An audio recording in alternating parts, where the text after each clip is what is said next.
Hatushindi laana katika maombi, hatuishindi laana katika mfungo. Hapana.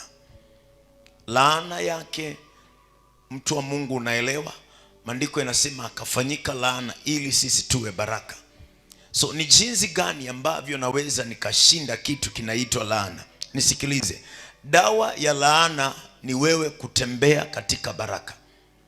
The only medicine that we have for a curse, no matter who spoke a curse in your life, I don't care who spoke it, but the best thing unaweza uka overcome a curse is by walking in blessing.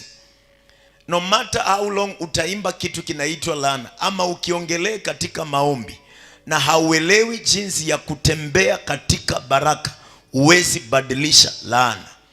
Laana yeyote ina uwezo tu wa kubadilishwa wakati utaanza kuelewa jinsi ya kutembea katika baraka.